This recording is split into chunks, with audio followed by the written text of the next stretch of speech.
এক চলক বিশিষ্ট সমীকরণ অনুশীলনী 5.1 আজকের ক্লাস আমরা কমপ্লিট করব 17 এবং 18 নম্বর, যেটা দোনোটাতেই আমাদের দুই অঙ্ক বিশিষ্ট একটা সংখ্যা দিয়ে দিছে। দুই অঙ্ক বিশিষ্ট সংখ্যা জিনিসটা আসলে কি, ধরো এখানে আমি একটা সংখ্যা লিখলাম 57, এইখানে এই যে 57 লিখছি এই পুরোটা একটা সংখ্যা, এই পুরোটা একটা সংখ্যা, কিন্তু তার ভেতরে অঙ্ক ব্যবহার হয়েছে দুইটা। যেমন এইখানে একটা অঙ্ক যেটা হচ্ছে 7 আর একটা অঙ্ক হচ্ছে 5, বুঝতে পারছি? এটা হইতেছে আমাদের একটা সংখ্যা যেটার ভেতর অঙ্ক ব্যবহার হয়েছে দুইটা, একটা 7 একটা 5। এক হইতেছে এককের ঘর আর আমাদের 5 হইতেছে দশকের ঘর। মানের দিক দিয়ে যদি হিসাব করি আমাদের এটার সাথে 1 গুণ হইব, আর এই যেহেতু দশকের ঘর তার সাথে 10 গুণ হইব। বুঝতে পারছি? এটা হইতেছে সংখ্যা, এটা হইতেছে অঙ্ক। এই বিষয়টা আমাদের মাথায় থাকতে হবে এই টাইপের অঙ্কগুলি ভালো মতো বোঝার জন্য। এখন এখানে কি বলা আছে, দুই অঙ্ক বিশিষ্ট একটি সংখ্যার অঙ্কদ্বয়ের সমষ্টি। অর্থ হইতেছে যদি এই দুটোর যোগ করি, এই দুটো তুমি বোঝানোর জন্য নিছি, তাদের মানটা অন্য কিছু বের হইব। তারা বলছে এই দুটোর সংখ্যা যদি যোগ করা হয়, যোগ করলে সমষ্টি 9 পাওয়া যায়। এটুকু তথ্য দিয়ে দিছে। অঙ্ক দুটি স্থান বিনিময় করলে, স্থান বিনিময়ের অর্থ কি, তারা যদি এইরকম হয় আমাদের দশকেরটা এককে চলে যায় আর এককেরটা দশকে এসে পড়ে, যে নতুন সংখ্যাটা পাওয়া যায় ওই নতুন সংখ্যাটা আমাদের প্রদত্ত সংখ্যা মানে আগে যেইজন দেওয়া ছিল ওই প্রদত্ত সংখ্যা থেকে 45 কম। সংখ্যাটি কত? মূলত আমি এইখান দিয়ে বুঝাইছি সংখ্যাটা কিভাবে কাজ করে, কিন্তু আমাদের অ্যান্সারের জন্য কিন্তু এটা পারফেক্ট না। অ্যান্সারের জন্য পারফেক্ট মান কোনটা এটা আমরা বের করবো। তো প্রথম কাজ, এইখানে যেহেতু আমাদের অঙ্ক দুইটা, তো একটা অঙ্ক ধরে নিই, তো লিখলাম ধরি এককেরটাই ধরে নিতেছি, তো লিখলাম একক স্থানীয় স্থানীয় অঙ্কটি কত? এক্স। তাইলে দশক স্থানীয় অঙ্কটি কত হবে? দশক স্থানীয় অঙ্কটি ওয়াই? অবশ্যই না, কারণ আমাদের অধ্যায়ের নাম কি, এক চলক বিশিষ্ট সমীকরণ। এইখানে তুমি চলক চাইলেও দূরে নিতে পারবে না। চলক কয়টা নিতে হইব? একটা, যেটা আমরা অলরেডি এক্স নিয়ে নিছি। তাইলে এক্সের মাধ্যমে তোমার এই দশক স্থানীয় অঙ্কটার প্রকাশ করতে হইব। যদি একটু তাকাও, একদম প্রথম লাইনে আমাদের এই তথ্যটা দিয়ে দিছে।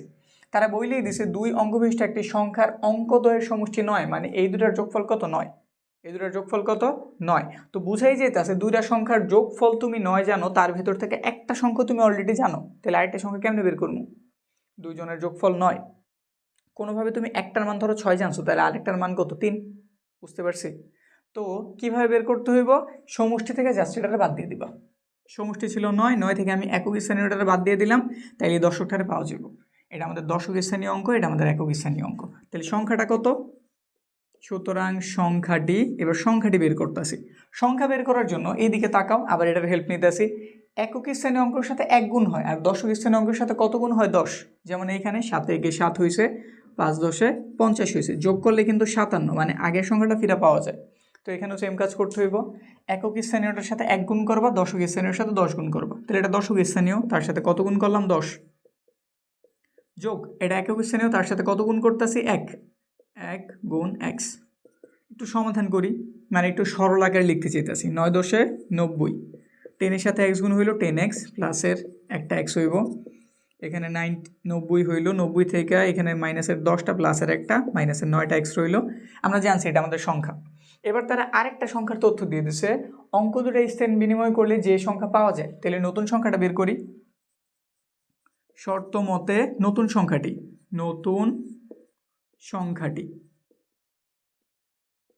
সংখ্যাটি কি, জাস্ট তার স্থান পরিবর্তন করবো। এটা দশকে চলে গেছে, দশকে চলে যেহেতু গেছে তার সাথে অবশ্যই 10 গুণ হইব। তো এই যে এক্সের সাথে আমরা 10 গুণ করছি, প্লাস এটা আমাদের একক, একের সাথে কিছু গুণ হইব না, একই গুণ হইব। তাহলে একের সাথে যেটার গুণ করে দিলাম। নিচের লাইন এটা একটু সহজ সরল বানাই। 1-এর সাথে গুণ করলাম, যা আছে ঠিক তাই। তো এখানটাতে পাইলাম আমরা 10টা থেকে একটা চলে গেছে, 9টা এক্স প্লাসের একটা 9। এটা আমাদের নতুন সংখ্যা। নতুন সংখ্যাটা আমাদের প্রদত্ত বা আগের যে সংখ্যাটা তার থেকে 45 কম। তাহলে এবার আমাদের ফাইনাল সমীকরণ, প্রশ্ন মতে আমরা নতুন সংখ্যাটা লিখতেছি, দেওয়া আছে 9x প্লাস 9। আমাদের প্রদত্ত সংখ্যাটা কি জানছিলাম? প্রদত্ত সংখ্যা জানছিলাম 90 মাইনাস 9x। এখন কত হইতেছে? দুজন কিন্তু সমান না। এইখানে দেখা যাচ্ছে দুজন সমান। এটা আমাদের নতুন সংখ্যা, এটা আমাদের পুরাতন সংখ্যা। নতুন সংখ্যা পুরাতন সংখ্যা সমান দেখা যেতেছে, কিন্তু তথ্য মতো হইতেছে আমাদের নতুন সংখ্যাটা প্রদত্ত বা পুরাতন যে সংখ্যা ছিল তার থেকে 45 কম। 45 কেমন? কম। কম হইলে কি এখন আমার এটার সাথে যোগ করতে হবে নাকি বিয়োগ করতে হইব? বুঝো বিষয়টা। যদি আমি এইভাবে রাখি দুইজন সমান হয়ে যেতেছে, কিন্তু সমান তো না। এটা হইতেছে আমাদের 45 বেশি, এটা হইতেছে 45 কম। তাইলে আমি 45 মূলত কার সাথে যোগ করবো, এটার সাথে না এটার সাথে? যদি যোগের হিসাব করি তাহলে অবশ্যই এটার সাথে যোগ করতে হবে, তাহলে দুজন সমান হইব। আর যদি অন্যভাবে চিন্তা করি, না আমি এটা থেকে 45 কমাই দিতেছি, তাহলে তো দুজন সমান হয়ে গেল। আমি তাদের তথ্যটা পুরোপুরি মানতেছি যে প্রদত্ত সংখ্যা থেকে 45 কম, এই জন্য আমি প্রদত্ত সংখ্যা থেকে কত কমাই দিছি, 45। একদম তুমি বাস্তবিকভাবে চিন্তা দিবা, তাহলে বিষয়টা ইজি মনে হইব। ঠিক আছে, প্রদত্ত সংখ্যা থেকে আমাদের নতুন সংখ্যাটা কত কম, 45 কম, এই জন্য প্রদত্ত সংখ্যা থেকে আমি 45 বাদ দিয়ে দিছি বা কমাই দিছি। সমীকরণ হয়েছে, এখান থেকে এক্স এর মান উদ্ধার করতে হইব। 9x মাইনাস ছিল, এই পাশে এসে প্লাস হয়ে গেল, 90 থেকে 45 চলে গেছে, 45 রইল, সেই পাশে প্লাস আছে, ওই পাশে গেলে অবশ্যই কেমন হয়ে যাব, মাইনাস। এখানে পাইলাম আমরা 18x, 9 যদি বিয়োগ করি তাহলে কত পাওয়া যাব, তাহলে পাওয়া যাব 36। আমাদের এক্স এর প্রয়োজন, 18 ওই পাশে গুণ, ওই পাশে গেলে অবশ্যই কী হয়ে যাব, ভাগ। 18 দ্বারা যদি আমরা 36-এ ভাগ করি, 18 দুগুণে 36, এক্স এর মান পাওয়া গেছে 2। কিন্তু আমাদের কাছে এক্স এর মান জানতে চাইনি, আমাদের কাছে সংখ্যাটা জানতে চেয়েছে। আর সংখ্যাটা কীভাবে বের হইব, যদি এটা অ্যাপ্লাই করি, এই যেটা তো আমরা সংখ্যাটা বের করতেছি। সুতরাং সংখ্যাটি 90 মাইনাসের 9x, 90 মাইনাসের 9, এক্স এর মান 2, 90, 9 দুগুণে 18 হইল, বিয়োগ যদি করি 2 রইল, এখানে হয়ে গেল 2, 9 হইব কত হইলে, 7 হইলে, তাহলে অ্যান্সার কত, 72। বুঝতে পারছি, ক্লিয়ার বিষয়। এবার আমরা পরেরটার দিকে তাকাই, এটাতে কি বলছে দেখি। 2 অঙ্ক বিশিষ্ট একটি সংখ্যার দশক স্থানীয় অঙ্ক একক স্থানীয় অঙ্কের দ্বিগুণ। আমাদের দশক স্থানীয় যে অঙ্কটা, এটা আমাদের একক স্থানীয় অঙ্কটার কয় গুণ, দ্বিগুণ বলছে। দেখাও যে সংখ্যাটির অঙ্কদ্বয়ের সমষ্টির 7 গুণ। দেখাও যে সংখ্যাটা আমরা পাইতেছি ওটা অঙ্কদ্বয়, যে দুটো অঙ্ক আছে একক স্থানীয় দশক স্থানীয়, তাদের যোগফলের কয় গুণ, 7 গুণ। তো এখানটাতে প্রথম কাজ, আমরা যে ছোট বা একক স্থানীয় যে আছে তারে ধরে নিতেছি। তো লিখলাম ধরি একক স্থানীয় অঙ্কটি কত, এক্স। তাহলে দশক স্থানীয় অঙ্কটি কত হবে, বইলেই দিচ্ছে দশক স্থানীয় অঙ্কটা একক স্থানীয় কয় গুণ, 2 গুণ, তাহলে যে 2x দিয়ে দিলাম। বুঝছি। এবার আবার একটা কথা দেখো, খেয়াল করে, এখানে কিন্তু স্পষ্টভাবে বলা আছে, দেখাইতে বলছে সংখ্যাটার অঙ্কদ্বয়ের সমষ্টি। তাহলে আগে আমরা সংখ্যার অঙ্কদ্বয়ের সমষ্টিটা বের করে রাখি। তো লিখতেছি সংখ্যার অঙ্কদ্বয়ের সমষ্টি মানে যোগফল, এই দুটোর যোগ করতে হইব। তাহলে x প্লাস 2x কত পাওয়া গেল, 3x। এবার সুতরাং তার সংখ্যাটা বের করি। সুতরাং সংখ্যাটি আমরা ঘটনা জানছি, একক স্থানীয় যে তার সাথে 1 গুণ করতে হবে, যে দশক স্থানীয় তার সাথে 10 গুণ করতে হইব। এটা কি দশক স্থানীয় না, তাহলে তার সাথে 10 গুণ করো, তাহলে 10 × 2x প্লাস একক স্থানীয়র সাথে 1 গুণ করো, তো করলাম। এখানটাতে কত পাওয়া গেছে, 20।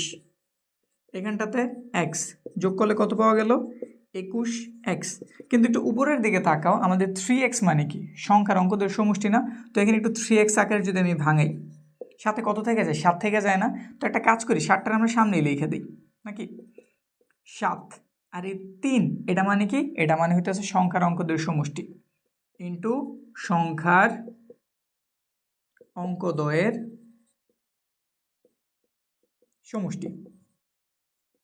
দেখো তো বিষয়টা দেখাইতে পারছে কিনা। আমাদের কি বলে দিছিল, সংখ্যাটির অঙ্কদ্বয়ের সমষ্টির কয় গুণ, 7 গুণ। এই যে 7 গুণ, কার 7 গুণ, সংখ্যার অঙ্কদ্বয়ের সমষ্টির 7 গুণ। বুঝতে পারছি, এইটুকুই ছিল আমাদের অঙ্ক, কমপ্লিট।